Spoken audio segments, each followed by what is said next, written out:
Hi, welcome back to our YouTube channel Sakhi Vlogs, Entertainment Unlimited. ಇವತ್ತು ಈಸಿಯಾಗಿ veg ಕುರ್ಮಾನ ಮಾಡ್ಕೊಳ್ಳೋದು ಹೇಗೆ ಅಂತ ನೋಡೋಣ ಬನ್ನಿ. ಮೊದಲು ಒಂದು ಬಟ್ಲಿಗೆ ಒಂದು ಕಪ್ಪಷ್ಟು ನೀರನ್ನು ತಗೊಂಡು ಅದಕ್ಕೆ ತರಕಾರಿಗಳನ್ನು ಹಾಕಿ ಬೇಯಿಸ್ಕೋಬೋದು. ತರಕಾರಿ ಯಾವ್ದು ಬೇಕಾದರೂ ಹಾಕ್ಕೋಬೋದು.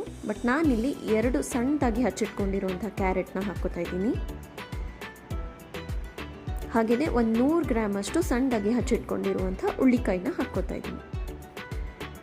ಇದೆರಡನ್ನು ಹಾಕ್ಕೊಂಡು ಚೆನ್ನಾಗಿ ಲೋ ಫ್ಲೇಮಲ್ಲಿ ಬೇಯಿಸ್ಕೋಬೇಕು. ಇದು ಬೇಗ ಬೇಯಲಿ ಅನ್ನೋ ಕಾರಣಕ್ಕೆ ನಾನು ಸ್ವಲ್ಪ ಉಪ್ಪನ್ನು ಹಾಕ್ಕೋತಾ ಇದ್ದೀನಿ. ಮತ್ತು ಇದು ಕಲರು ಗ್ರೀನ್ ಕಲರಾಗೆ ಉಳಿಬೇಕು ಅನ್ನೋ ಕಾರಣಕ್ಕೆ ಸ್ವಲ್ಪ ಅಡುಗೆ ಸೋಡಾನ ಹಾಕ್ಕೋತಾ ಇದ್ದೀನಿ.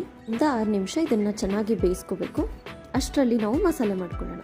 ಒಂದು ಪ್ಯಾನ್ನ ತೊಗೊಂಡು ಸ್ವಲ್ಪ ಎಣ್ಣೆನ ಹಾಕ್ಕೊಂಡು ಅದಕ್ಕೆ ಸಣ್ಣದಾಗಿ ಹಚ್ಚಿಟ್ಕೊಂಡಿರುವಂಥ ಈರುಳ್ಳಿನ ಹಾಕ್ಕೊಂಡು ಗೋಲ್ಡನ್ ಬ್ರೌನ್ ಆಗೋವರೆಗೂ ಅದನ್ನು ಚೆನ್ನಾಗಿ ಲೋ ಫ್ಲೇಮಲ್ಲಿ ಫ್ರೈ ಮಾಡ್ಕೋಬೇಕು.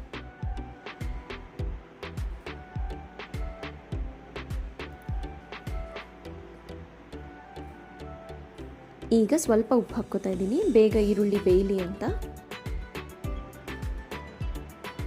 ಈ ಥರ ಉಪ್ಪು ಹಾಕ್ಕೊಂಡು ಚೆನ್ನಾಗಿ ಮಿಕ್ಸ್ ಮಾಡ್ಕೋಬೇಕು. ನಂತರ 1 ಟೇಬಲ್ ಸ್ಪೂನಷ್ಟು ಶುಂಠಿ ಬೆಳ್ಳುಳ್ಳಿ ಪೇಸ್ಟ್ ಹಾಕ್ಕೋತಾ ಇದ್ದೀನಿ. ಹಾಕ್ಕೊಂಡು ಚೆನ್ನಾಗಿ ಮಿಕ್ಸ್ ಮಾಡ್ಕೋಬೇಕು. ಈಗ ಆಗಲೇ ಬೆಂದಿರೋ ತರಕಾರಿ ನೋಡ್ಬೋದು ನೀವು, ತರಕಾರಿ ಬೇಯ್ತಾ ಇದೆ ಇನ್ನೊಂದು ಕಡೆ. ಈಗ ಮಸಾಲೆಗೆ ಸಣ್ಣದಾಗಿ ಹಚ್ಚಿಟ್ಕೊಂಡಿರುವಂಥ 3 ಟೊಮೆಟೊನ ಆ್ಯಡ್ ಮಾಡ್ಕೋತೀನಿ.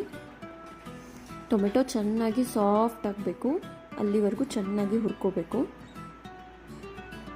ಈಗ ಇದಕ್ಕೆ 3 ಮೆಣಸಿನ್ಕಾಯಿನ ಸಣ್ಣದಾಗಿ ಹಚ್ಚಿಟ್ಕೊಂಡಿದ್ದೀನಿ, ಅದನ್ನು ಕೂಡ ಸೇರಿಸ್ಕೋತಾ ಇದ್ದೀನಿ. ಚೆನ್ನಾಗಿ ಮಿಕ್ಸ್ ಮಾಡ್ಕೋಬೇಕು. ಈಗ ಒಂದು ಜಾರ್ ತೊಗೊಂಡು 1/2 ಕಪ್ ಆಗೋಷ್ಟು ತೆಂಗಿನ ತುರಿನ ಹಾಕ್ಕೊಂಡು 8 ರಿಂದ 10 ಗೋಡಂಬಿ, 1 ಟೇಬಲ್ ಸ್ಪೂನಷ್ಟು ಗಸಗಸೆ ಇದನ್ನು ಹಾಕ್ಕೊಂಡು ಚೆನ್ನಾಗಿ ಈ ಥರ ನೈಸಾಗಿ ರುಬ್ಕೋಬೇಕು.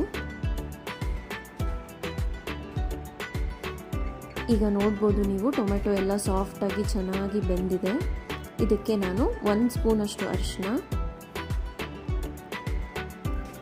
2 ಸ್ಪೂನ್ ಖಾರದ ಪುಡಿ, ಖಾರದ ಪುಡಿ, ಹಾಗೆಯೇ 1 ಸ್ಪೂನ್ ಧನಿಯಾ ಪುಡಿನ ಹಾಕ್ಕೊಂಡು ಹಸಿ ವಾಸನೆ ಹೋಗುವವರೆಗೂ ಚೆನ್ನಾಗಿ ಮಿಕ್ಸ್ ಮಾಡ್ಕೋಬೇಕು.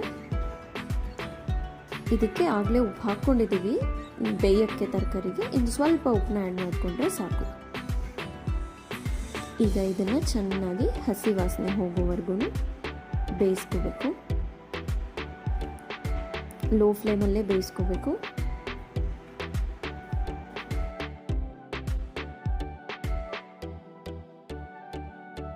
ಈಗ ಇದಕ್ಕೆ ಆಗಲೇ ಬೇಯಿಸಿಟ್ಕೊಂಡಿರುವಂಥ ತರಕಾರಿನ ಹಾಕ್ಕೊಂಡು ಚೆನ್ನಾಗಿ ಫ್ರೈ ಮಾಡ್ಕೋಬೇಕು. ಮತ್ತು ಇದಕ್ಕೆ ಆಗಲೇ ರುಬ್ಬಿಟ್ಕೊಂಡಿರುವಂಥ ಮಿಶ್ರಣನ ಸೇರಿಸ್ಕೊಂಡು ಚೆನ್ನಾಗಿ ಮಿಕ್ಸ್ ಮಾಡ್ಕೋಬೇಕು. ಈಗ ಇದು ಬೆಂದ ಮೇಲೆ ಒಂದು ಸ್ವಲ್ಪ ಮನೆಯಲ್ಲೇ ಮಾಡಿರುವಂಥ ಪನ್ನೀರನ್ನ ನಾನು ಆ್ಯಡ್ ಮಾಡ್ಕೋತಾ ಇದ್ದೀನಿ. ಆ್ಯಡ್ ಮಾಡಿಕೊಂಡು ನೀಟಾಗಿ ಮಿಕ್ಸ್ ಮಾಡ್ಕೋಬೇಕು.